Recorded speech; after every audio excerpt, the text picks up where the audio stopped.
I think that night I stopped drinking at like 5 in the morning. I hear the church bells go off at 10. And I was like, all right, let me check this stupid Christianity thing out again. Like, just go look. And so I park myself in the front row of the church. I sit there. I look disheveled. I still smell of alcohol. Yeah. I don't look like anybody who else that goes there. Yeah. And I don't remember anything about the preaching or the worship music or anything, but the meet and greet time. And so they walk up to me and they said, hey, I'm just glad that you're here. And they introduced themselves to me. Again, sincerity on their face. Yeah. I had that happen through a couple other people. And so he goes, man, I'd just love to hear your story and get to know you a little bit. And I'm like, well, I'm homeless. I'm jobless. Not much going on in my life. Still drunk from last night. Still drunk from last night. And so I was like, all right, sure, dude. And I said to them, well, you better do it at the beginning of the year because my life is going to change. I remember it coming out of my mouth and thinking, like, where did that come from? Like, But I knew somewhere deep in me, I knew what the Lord was calling me to. Like, then once you start to put that stuff aside for a while, I was really lonely. Can he be enough that you don't have to go around and splash in a sin pool to try to get validation in different ways or to try to entertain yourself, but can he be enough? And then that's where... Hey there, welcome back to the Broken to Build podcast. Thanks for joining us. I am your host, Lauryn DeLoach, and today we have Brian Morgan with me. I'm excited to delve into his story, and I actually want to kick it off. Well, intro yourself first, and then I want to kick it off with a short story about us and way back in the day. So I know Brian from college. Yep.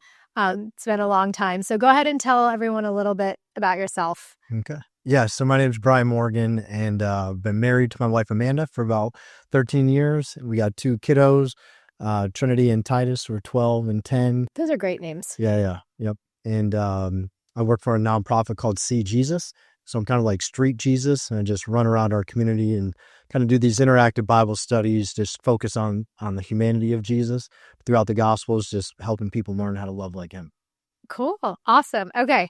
So the story that I want to kick us off with.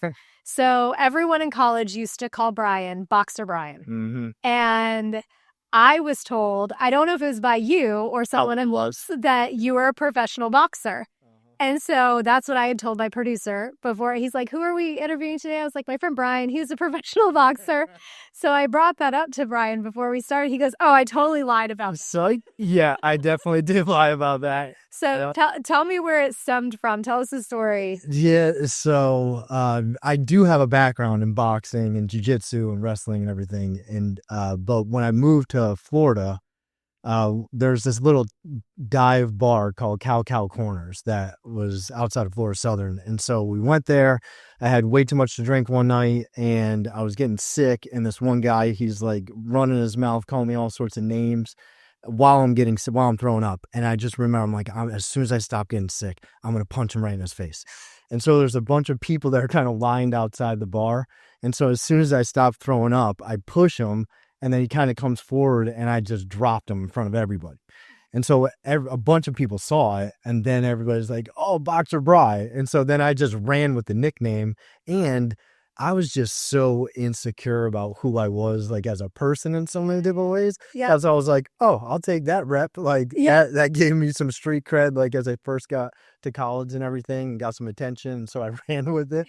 It just kept about it. Yeah. And I could back it up a little bit, you know what I mean? But not enough for people to I could shadow box and make you think like, oh, you know some stuff. Yeah. But not professional. Yeah. Well, I like that you were honest about it. And then I said, I lied the other day on a text. I told someone I was doing something that I wasn't supposed to be doing or what I wasn't doing. So, and then I asked for forgiveness. And so, Gabby, if you're listening. Yeah. Will you forgive me for lying? I forgive you. Okay, Yeah. you. Yeah. We'll leave it in the past.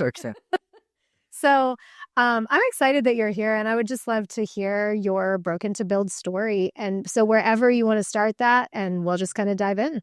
All right. So I guess maybe the first piece would be I came to faith like at around 25 or so. And so Lauren was actually the first person to invite me to church. And do you remember the name of the church that you were going to? I remember it was small. I want to shout the word fellowship in it. Yeah, a lot of them do, probably. I could be wrong. Aaron would remember. Okay. Aaron's going to be like, you don't know the name. Don't remember. So I remember going with you and a group of friends, and I remember as we were leaving, this guy walks up to me and was like, "Hey, I'm just glad that you were here." And I just thought that was so odd. Like, I did not grow up in the church world or anything like that. And I kind of thought that most Christians were kind of this hidey-ho neighbor, like Ned Flanders kind of deal, and just goofy and corny. Yeah. And that's kind of what this guy was a little bit too. I did grow up in the church, and I thought that. That all these Christians, I'm like, actually, when Aaron and when I had gotten to know him a little bit as a friend, but someone told me, "Hey, you know that kid's a Christian, right?" And my response was, "No, he's too cool to be a Christian." Okay. I know Christians. So I was like, he's too cool. So I totally get what you're saying. Yeah. So I had that vibe, but he was so sincere. It's weird. Like, I can still remember the dude's face. And just his authenticity. It was a small church. It was, and he like sought me out. And I remember leaving the night, like that kind of, planted probably a seed in my mind. But then I kept kind of wild living. I'm at Florida Southern. I get kicked out because the only class I can pass is beginning jogging. And I put like 2 semesters, I just fail out of everything.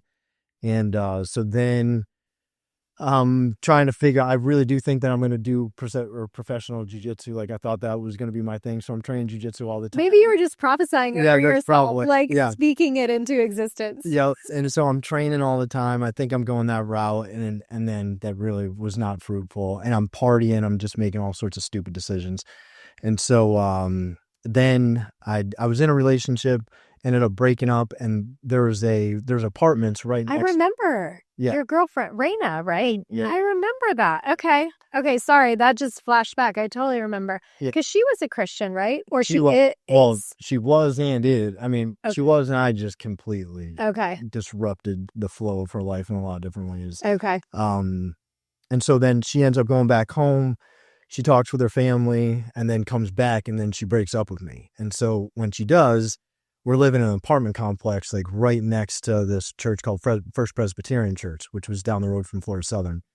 And so I just go on like a bender for a couple days. I'm just all stupid decisions. And so at 10 o'clock, I hear like church bells ringing. And again, my life was just so out of sorts. I get in a bad car accident before that too. I have no money. I'm basically homeless. And so I think that night I stopped drinking at like 5 a.m. I hear the church bells go off at 10. And I was like, all right, let me check this stupid Christianity thing out again. Like, just go look. And so I park myself in the front row of the church. I sit there. I look disheveled. I still smell of alcohol. Yeah. I don't look like anybody who else that goes there. Yeah. And I don't remember anything about the preaching or the worship music or anything, but the meet and greet time. There's these 2 people that were sitting behind me, Dan and Christy Steinmetz. And so they walk up to me and they said, "Hey, I'm just glad that you're here." And they introduced themselves to me. Again, sincerity on their face. Yeah. I had that happen through a couple other people. And then at the end of the church service, this guy walks up to me and he introduced himself to me. His name was Kenny. And he goes, "Hey," he goes, are you new to this whole thing or whatever? I said, I'm just checking it out, man. I don't know. And he goes, "Well, would you like to grab coffee?" And I was like, and that I had no category for that. I'm like, "Are you gay? Like, are you hitting on me right now? Like, no, this is happening." Yeah. And so he goes, "Man, I'd just love to hear your story and get to know you a little bit." And I'm like, "Well, I'm homeless. I'm jobless.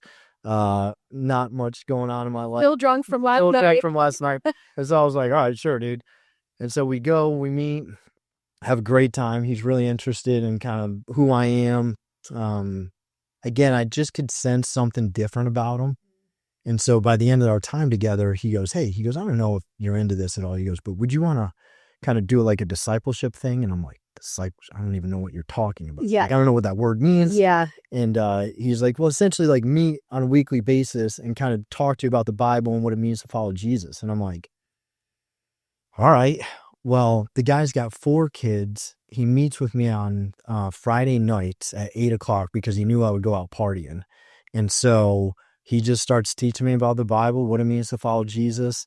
And I just could feel myself being more, I just had more affection for what he was talking about. I didn't know exactly what it was yet, because I would still be in my car and I'd be smoking blunts. Yeah. Before we'd go in and do the Bible study stuff. Yep. And one of the coolest parts what he said to me, I said to him at one point, I said, "Dude," I said, you gotta be ticked that I'm coming in here high every time."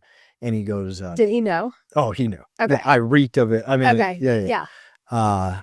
And so I remember him looking at me and goes, man, he goes, how about we just not worry about that? How about I just keep giving you Jesus and let's just let the Holy Spirit handle that over time.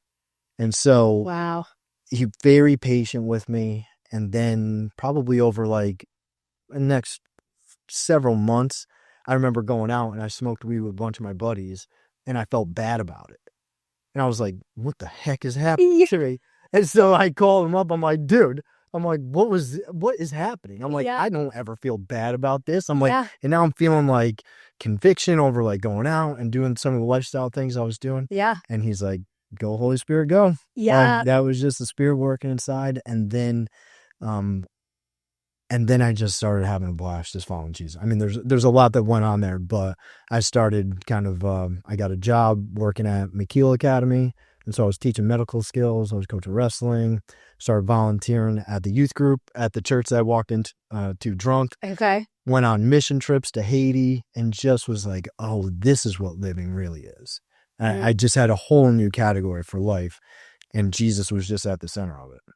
I love that. And I want to touch on that because, and I'll share a little bit of a story that I remember about like when I was in that partying phase and like it was, 5 nights a week or 6 nights a week. I had to take one night off to like rest and then start back up. But I remember telling some friends that I had partied with, they were going to come up and visit me at school. And I said to them, well, you better do it at the beginning of the year because my life is going to change. And I remember it coming out of my mouth and thinking like, where did that come from? Like, but I knew somewhere deep in me, I knew what the Lord was calling me to and calling me out of. And so it was almost like I prophesied over myself. And so that scared me so much, like that I was like, oh my gosh, I need to get all of this in. If my life's going to change, I need to get all of it in. So similar to you, I went on a bender of like just 6 weeks of like every night, just annihilated, just drugs, just all the things. And then we got back to school, same thing. I went out like first night, it's like, we're here. And then it was like, I crashed. I was like, okay, I'm done now. Like I got it. There was a little combination of I knew that what the Lord was calling me to, and then there was something else that was kind of a piece of that. But anyway, so then I stopped partying. But I remember after I had gotten out of that, I went out one night with some friends. I was like, I'm just going to go out. Because I became the driver for a long time after that. Like, I'll just be the DD and I'll take you guys and hang out and I'll pick you up or whatever. And then I went out one night and I was like, tonight I'm getting drunk. Like, that's it, Yeah. And it wasn't fun. And I was like, wait a second, like, this isn't even fun. Yeah. Like, why was it fun? And then I realized, I was like, oh my gosh, like the fullness that you experience in Jesus makes all the other things just not fun. Yeah. Which sounds really weird. And I remember having that same moment. It wasn't necessarily conviction because I already knew what I was doing was wrong. Like I had been walking with the Lord for like, and I grew up in a Christian home, but I've been walking with him for long enough to know that I knew that wasn't what I should be doing. So I already knew it was wrong and I made the choice anyway. So it wasn't the conviction that I felt. It was like the fun had just gotten totally sucked out of my old life. And so I love that you said that because I haven't thought about that in a long time. But when I said it, or when I even tried to explain it, it sounded like a corny, cheesy Christian, like, oh, it's nothing compared to Jesus, but it's really not. That right. I mean, there's a mystery about that. And then traveling through, I don't know if you had this, but like then once you start to put that stuff aside for a while, I was really lonely.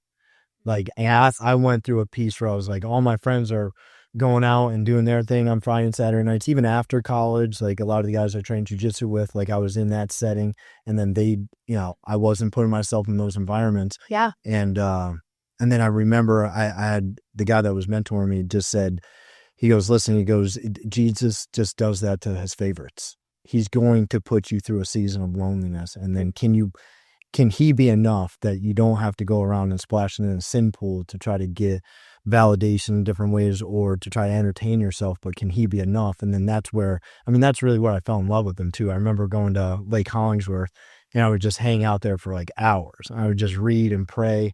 And I'm like, this is soul satisfying, but yet I feel lonely though. Okay. So I want to stick here for a second because I love a lot of these conversations that we have in here are not prepped. They're not like I'm coming in with a preconceived notion. I do want to talk about loneliness because I think so many people experience it. And so I want to know a little bit more about that season because here's like the vulnerable, honest truth is that's where I feel right now. I feel like I'm in a very lonely season. And I'm not saying we don't have friends but I just continuously feel very lonely, but also very satisfied in the Lord. So tell me about that season and tell me like how you dealt with it or how the Lord, like how long did you feel like that and how eventually the Lord either met you in it or maybe he just gave you that one person that you needed to like get you through that season. So can you talk a little bit more about that? Yeah. So he definitely gave me the one person, that guy, Kenny, who mentored me. So he was an awesome, friend to me during that time. And just, it was nice to have somebody that could kind of coach you through it who had been there before. Yeah. But then just also encouraging me to say that this is normal. This is not, don't feel like this is odd, because it was disorienting for me because I had a lot of friends. I was in the mix of going, surprise. Yeah. And then to be in this, I'm like, wait, am I doing this wrong? Like, is this the way it's supposed to be? Did it feel like a punishment in some ways? Like, Jesus is like coming into my life, but now I'm like, I don't know if I thought of it as a punishment. I'm sure I had moments where I thought it was. I just didn't know what to do with it. Okay. And then there's weird stuff where it just brings up childhood things too, where, man, I felt kind of lonely then. And so it's like bringing some of that stuff up. Yeah. But then how to navigate it. But then as you just, as I kept reading and especially just learning about that, there's just rhythms to this thing. And then one of them is just in the wilderness. And so to get through that, again, Kenny was big, learning how to pray, learning how to read, and then be soul satisfied that way. And then to be in places where to say, all right, is he enough? Especially because it wasn't just like lonely and like feeling like I didn't have a whole lot of people around me. It was lonely in how I was living. Like that felt different than most of the people I was around. So it was like I didn't have a whole lot of outlets to process other than with Kenny, kind of how I was feeling and how I was kind of maneuvering through all of it. And so I think I also learned how to just get in touch with kind of what was going on in my own heart, because I don't think I liked me very much. And so it was like kind of relearning, like, all right, this is who I really am. And so there's a lot of self-discovery that happened there too. And just depth of character that happened over time that I'm super grateful for. But in the moment, I'm going nuts. Yeah. Just feeling like, man, this is just odd. It feels weird. Yeah. So there was the purpose and that building part that came from that brokenness of like not only with Jesus, but then knowing yourself. Yep. And I needed that. Yeah. And to become like a ferocious reader. Like I don't know if I read a book through college or anything. I mean, well, clearly not if you've looked. Yeah. I got back the second time around I did. But yeah, I mean, I learned how to read, like just quality stuff then at that time. Yeah. So yeah, looking back, I'm very grateful. But do you think there was a part of it that was, because I've kind of wrestled with this and I do think there's seasons of it. Do you think there was part of it that was a hiddenness versus a loneliness? Like, do you think that was a piece of that? Like there was a purpose that you felt lonely and without people, but it was a season of God hiding you and hibernating in some ways? Yeah, I think it was keeping me safe in some ways, for sure. I think looking back at it, like, so I ended up becoming the youth pastor of the church that I walked into drunk that day. And then I was just great with those kids. Like when you had the odd duck kids that came in, they're just kind of a little quirky and socially awkward.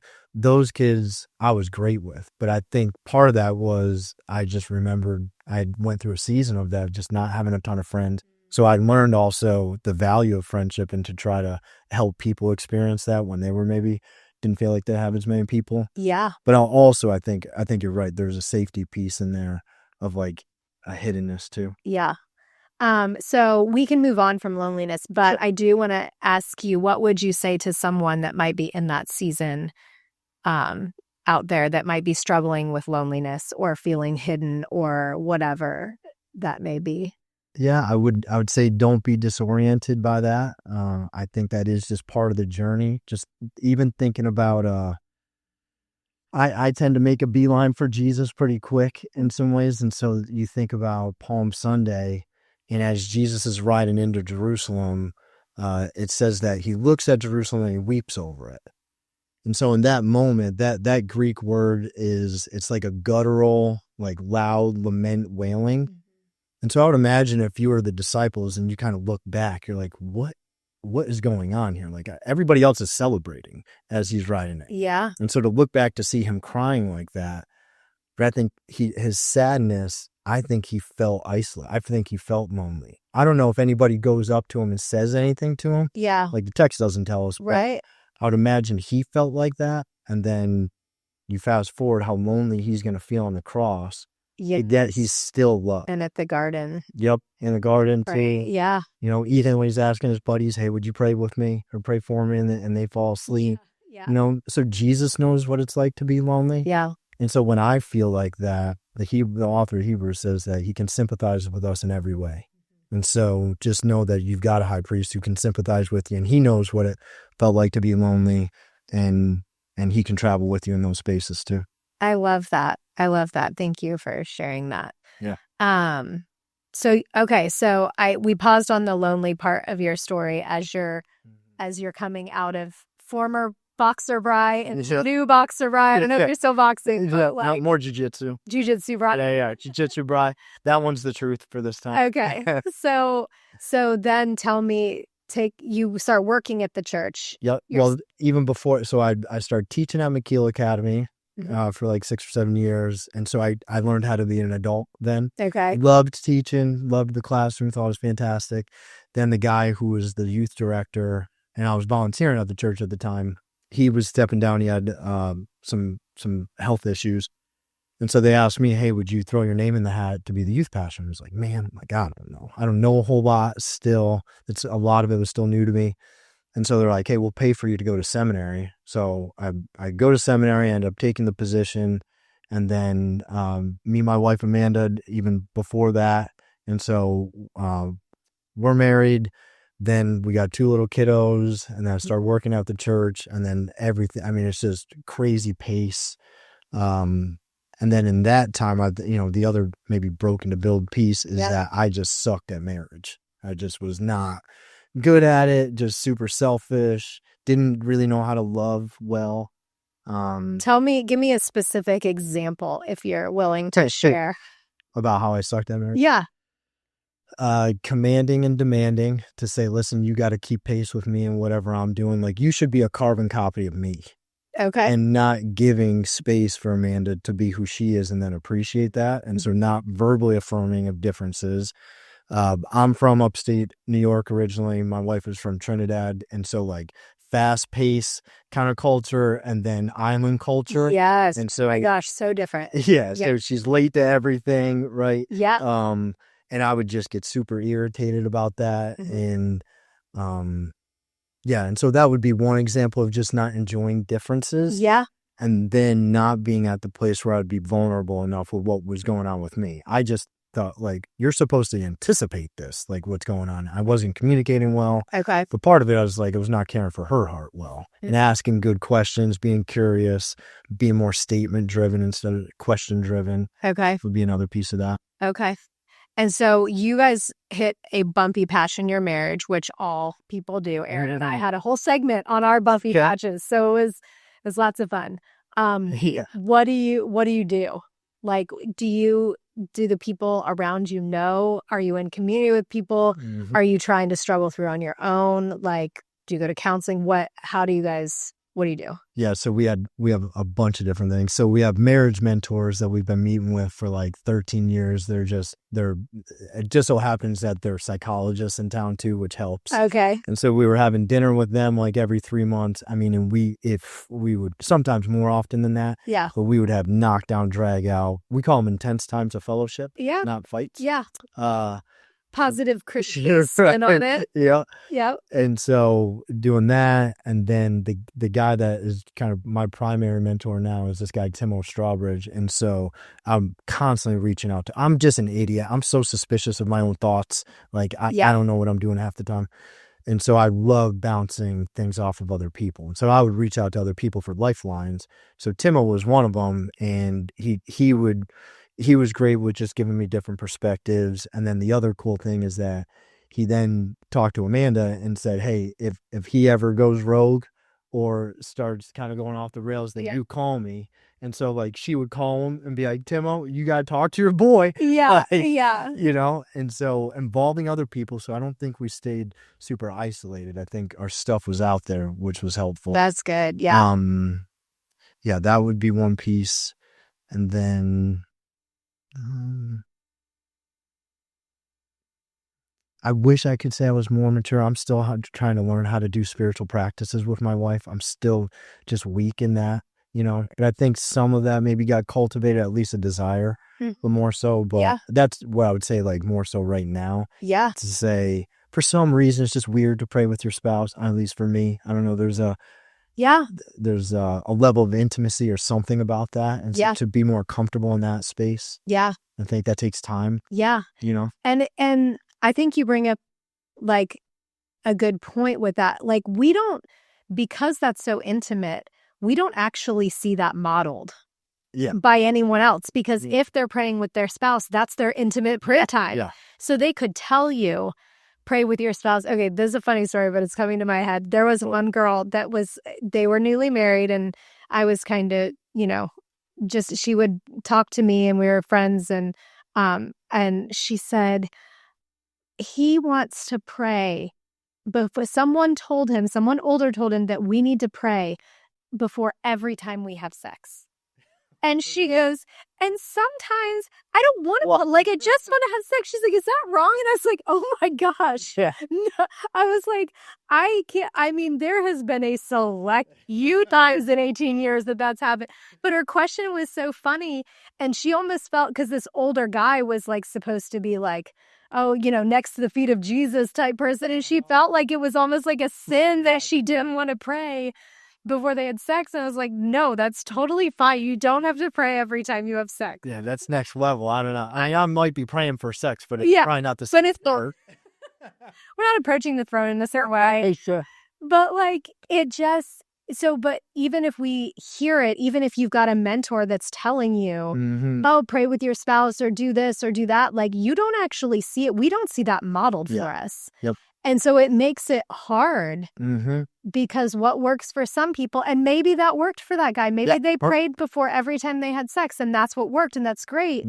But to tell someone else that they have to do that is like, not, you know, so I can totally understand why that's hard. And I never really thought about it that way, that we don't actually have those intimate spiritual practices modeled to us rather than just said to us in words. Yep. And then we figure out what that looks like. Do you find that you initiate prayer more, or does Amanda initiate? I'd tell her I said, I'm so immature, I still won't do it. Like, so if you could take the lead on that, so like reading scripture, having like faith-based conversations and being really curious about I can do that. But for some reason, the prayer thing, I'm still just weak at. It's probably my weakest spiritual practice still. Okay. And so I just ask, I'm like, listen, because Amanda is more of a prayer warrior than I am. Like, that just comes more natural. Yeah. So I'm like, until I can figure it out and get more confident, I'd love for you to take the lead there. And I just got to humble myself and say, you know, I'm just not there yet. But that's, again, I want to live like that and just be honest, rather than make excuses. Just say, I don't know And can you also be upset with Holy Spirit too, not just me, because he's not running at the pace you want him to and can't carry me, Yeah. And Bring that up when you pray too. right. Yeah, and so just along those lines or anything, like we joke sometimes when Amanda will have to take the lead in other aspects too. Like I can't build anything, I can't fix anything. Oh my gosh, I don't know how to do same with Aaron. any of that stuff. And so I'm like, listen, if anything needs to be done like that, we're gonna have to call a real man. Yeah, because I can't do it. But then the way that I save myself is I'm like, but if somebody walks through that door that's not supposed to, that is going to be when you're excited you're married to me. Yeah. So I got protect yourself. That's my deal. That's perfect. And that's this morning, not to out Aaron, but he was vacuuming. He's like, the vacuum's broken. And I was like, no, I was like, did you check the filter? The filter light's blinking. He's like, I don't even know what the filter is. Yeah. And so he pulls out the filter, it's broken, but then the vacuum still isn't working right. So there's this like mess of stuff right next to the trash can. I was like, babe, can you get the vacuum back out and vacuum that up? And he goes, no, I already tried 3 times. So he starts trying to get it with his hands. So I go grab the vacuum and there's like the whole section of the vacuum is just clogged with stuff. And so Aaron's the same way. He does not, he doesn't know how to do any of that stuff. And that's okay. I'm going to throw out this question. I don't know the answer, and I don't know if you would know the answer, but Well, I'll try. But most of the time in our prayer life, with Aaron and I, when we pray together, majority of the time it's initiated by me. Okay. And it's not normally like a formal thing. It's like we're like talking about something. I'm like, hey, you want to pray? It's just in the moment, yeah. And we will pray together. And Aaron will pray for me if I ask him to pray for me. But do you think there's a piece of that is it's easier for a woman to initiate that? I don't know why. I'm just like talking through this as far as, because normally women are more open with communication. Mm-hmm. Is there something where, because I wouldn't say I pray, but I'm not a prayer warrior. Like that is not my thing. Like I've seen people go after it. I'm like, that is amazing. And I want that. And I don't often have that. But do you think there's something where women are just a little bit more open to communicating and like, oh, let's pray? Or maybe it's a personality thing. It has nothing to do with male or female. Yeah. I mean, I think if in general, from the like friendships and people that I know, the women tend to be a little bit more mature on that and initiate it. Yeah. I mean, I do have some guy friends that I see it, but it's probably fewer and far between. Yeah. You see more women doing that. And there's just a vulnerability with that, like when you're praying with somebody, it's like you're spiritually having your clothes off. Yeah. In a sense, And so I'm hopeful because I think within the past like 2 years, year and a half, so like Amanda and I's marriage, I think is like flying. Like I just feel super connected to her. Yeah. A lot of great conversations. And so, but within that time, like I've been learning how to just be more open and just honest about feelings and like what I'm going through. Yeah. So I'm hoping that kind of starts to spill over into my prayer life too. So I'm learning how to talk to her and be vulnerable just in everyday life. Mm-hmm. And then I'm hoping that maybe the prayer piece will kind of catch up over time. But what do you think? What do you think is the number one? Like, why are you guarded? Like, what is the fear? Do you know what the fear is? If I do open up, I am vulnerable, and you don't do what I want you to do, then like, oh, and that's why I shouldn't do it. Like, because you don't respond the way that you want. Like if Amanda doesn't respond the way that I'm hoping to. Okay. So there's still like this nurturing, tender kind of thing that if you don't lean into that to the degree that I want you to, now I've got expectations on it, and so I can get frustrated easily. The other thing, like I mentioned like Jesus riding into Jerusalem, but like it wasn't until like I really looked through that a little bit that I was like, all right, well then if Jesus is man enough to cry like that in front of people while they're celebrating, and then he can sit there and be free with his emotions, then what am I doing biting my lip when I feel to cry? And so that he's not giving Amanda access to that part of me. Yeah. but then when I talk to other men, and again, maybe it's just my friend or people that I'm around, but they tend to be like, yeah, there's no way I'm crying like that in front of my wife. Like, because for the first time, this was maybe I don't know, 8 months ago, maybe a year ago. I remember talking with Amanda. I said, all right, I'm going to cry.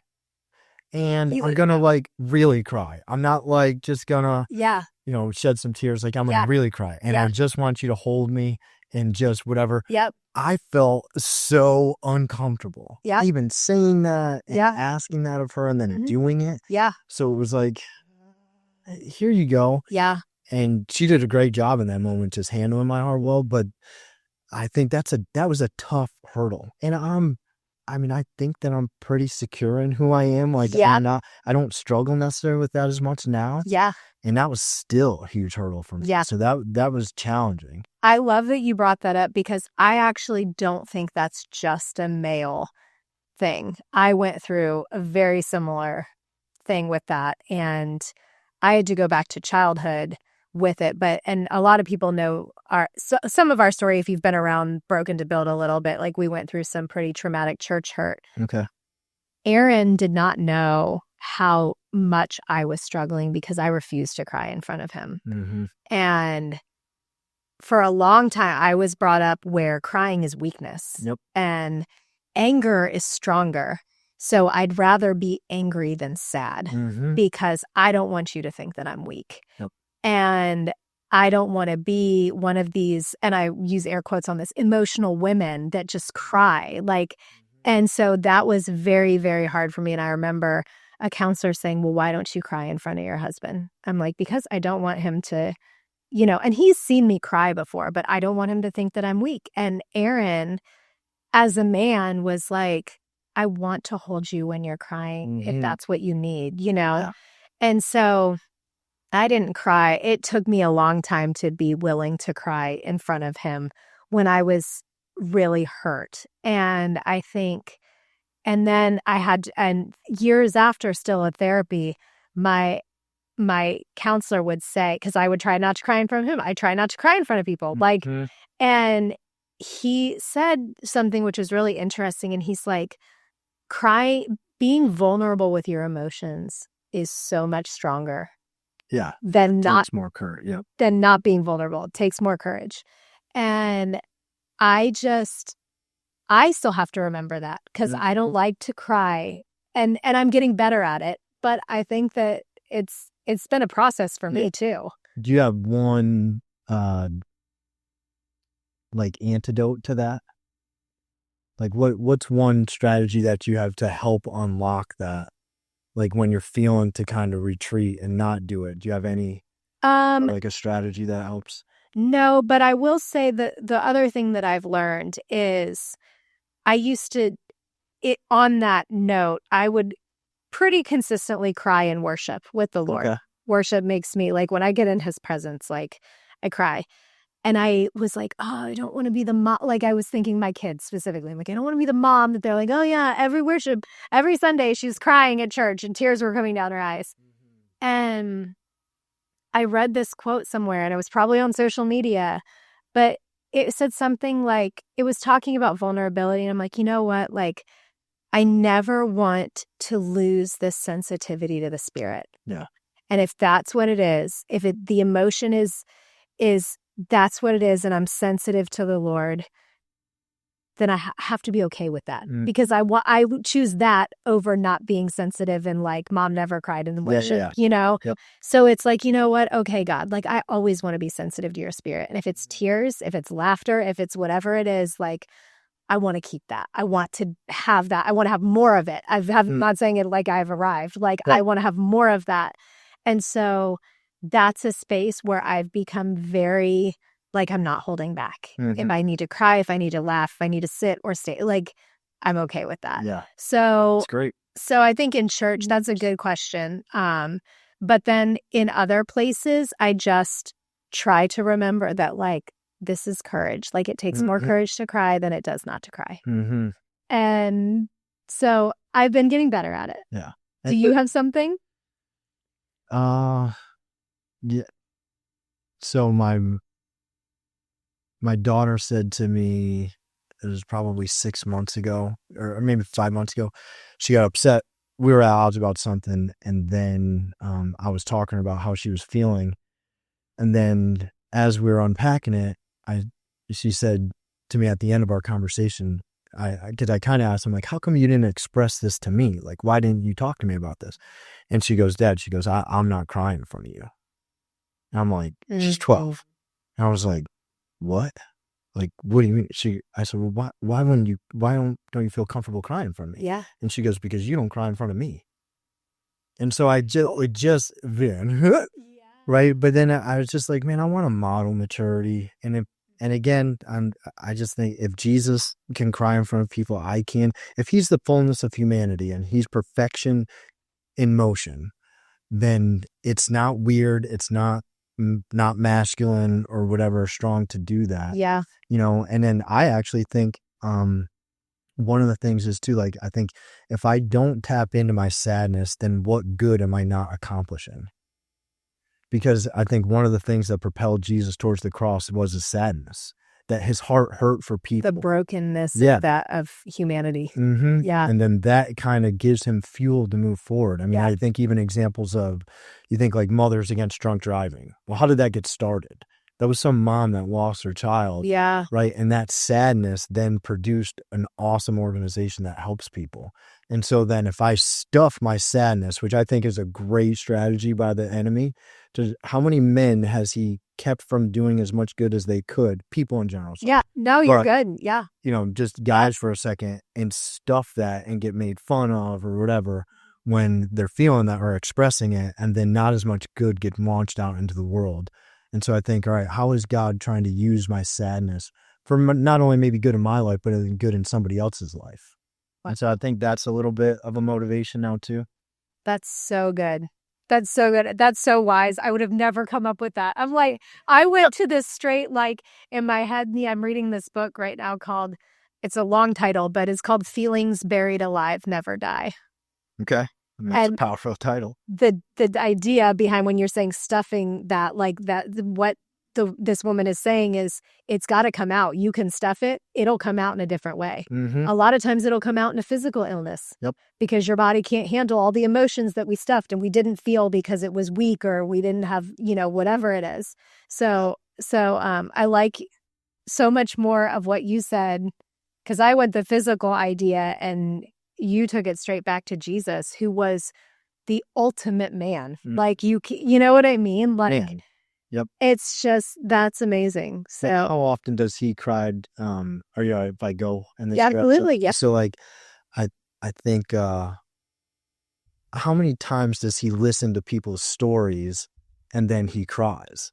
And so like when he goes to Peter's mother-in-law's house, and then it says that they get there and then in Capernaum, and they brought all their sick and diseased and demon possessed to him. And it says he's healing way into the night. And so then Capernaum at that time in the first century has got about 1,500 people in it. And so how many people does get brought to Peter's mother-in-law's house? Let's just say 100. I don't know. Right. And so if he's healing, well, he doesn't do mass healings. It's not like he goes, all right, everybody feel blanket healing. Yeah, blanket healing. Yeah. It's never that, right? There's this individual people that he's hearing from. So how many stories does he get told of people that are afflicted in different ways? And then I think his heart gets captured, and I think he sheds tears for a lot of those people. Yeah. And so then he's super acquainted with it. And so why am I trying to avoid that or act like that's not part of the human experience in a healthy way? Now, I think there's times when maybe it's not as appropriate to cross it. Right? Like if I'm going into battle and the guy next to me starts bawling his eyes out, I'd be like, dude, not the time. Suck it up. I don't want you to do this now. You got to pull it together on me. Yeah. And there's times for that. There's time for joy, a time to weep, a time it's not saying that we are flippant with our emotions or that but I totally agree with that. And I love your point about the blanket healing, because I think it's such a cool depiction of like, Jesus wasn't like, all right, everyone be healed. Now everyone go home because I have to nap. Like, it's late in the night and I'm tired. He's individually meeting every single person where they're at. Yeah. And I love that. Yeah. So. And then I don't know if you think I can go too far down the rabbit hole with it. Oh. But then sometimes I also think that does the other person have the emotional bandwidth to handle what I'm giving them? Right. And then sometimes if I'm too sensitive to that, then maybe I'll suppress what I'm feeling too. And I think that's wisdom. Yeah. Because don't cast your pearls before swine. Yep. Like, there is wisdom in, I have a great friend of mine, and she isn't an emotional person. Like, that's just not how she's wired. So if I'm really in a moment, she's not the person that I would call. Yep. Not because I don't like her. That it's just because that's just not how she's wired. Yeah. And so I think that there's wisdom in that. And like, okay, I can go as far as I can with this person, but they couldn't handle what I'm about to throw at them. Yeah. So I think that there's wisdom in that. And it's the same, not even with emotion, with safety, with our words, with all the things. Like, you know what? There's certain people that have this access to me, and then there's certain people that have the boundaries that I need to set. Yep. And I think that's wisdom. Wise. So Absolutely. I love it. Well, this has been awesome. Thank you so much for being here. Thank you for having me. I appreciate it. We've had a good time. Yeah, I've loved it. And I love that we just broached so many subjects. Yeah. And I think there's going to help a lot of people. So Great. thanks. Thank you, Lauren. Yeah, thanks for being here. Appreciate it. So thank you guys so much for joining us on this episode of Broken to Build. And we will see you guys next week.